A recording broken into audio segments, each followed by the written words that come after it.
name is Larry Dobrow. I am the senior editor of MM+M magazine. I'm here today with Linda Ruschau, the chief client officer of PatientPoint.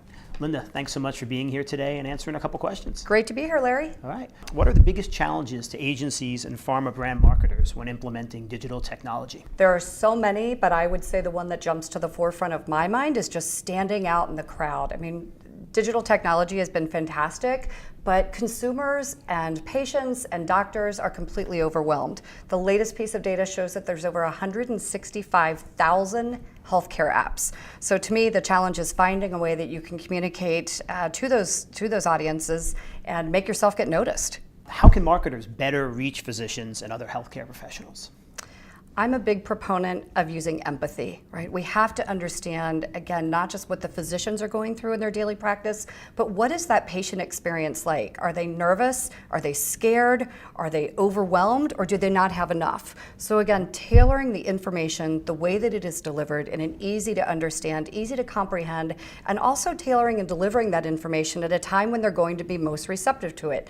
Again, I may sound self-serving, but again, why I'm a big advocate of the point of care channel, because we are delivering that information when a patient is able to not just process the information, but able to act on it right there in the confines and the trusted environment with their doctor. As drug makers face continued pressure on their business models, what are some of the ways that they can better communicate their stories and their key messages, and maybe some of their empathy, the way you just talked about?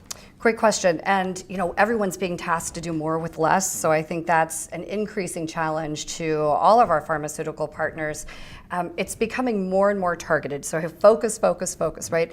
The right doctors, the right patients, and the right message. I think back after 25 years in this industry, even as little as 10 years ago, the objective was getting the message out to as many doctors and as many patients as you could find. Now pharmaceutical marketers, I think, have been much more sophisticated in their approach and finding out, I just want a message to that exact doctor that I know is going to be promotionally responsive to my message, and messaging to the patient population that is going to be most responsive. So now that they've gotten down that targeting, I think the challenge that I continue to give to my pharmaceutical partners out there is making your message more tailored to that audience and that experience as well. Linda, one last question for you, and it is a two-parter.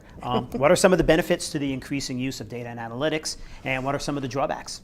The double-edged sword of instant analytics. But of course. So, right. So in the digital world, the great thing about it is, right, it's very highly trackable in terms of engagement. So we know exactly when a patient clicked through or how long they watched a particular message. But it really doesn't give you the end-all to be-all, which is an increase in scripts. And many times, I believe that there's a tendency to have a bit of a knee-jerk reaction to either pull something, reallocate something, versus let's sit this out and use the data as more of a diagnostic tool to help us adjust and maximize our best approach as we try to reach those healthcare professionals and patients. All right. Linda, thank you so much for being here today with us. Really appreciate your time and your expertise. Great, my pleasure. All right. Thank you. Thanks.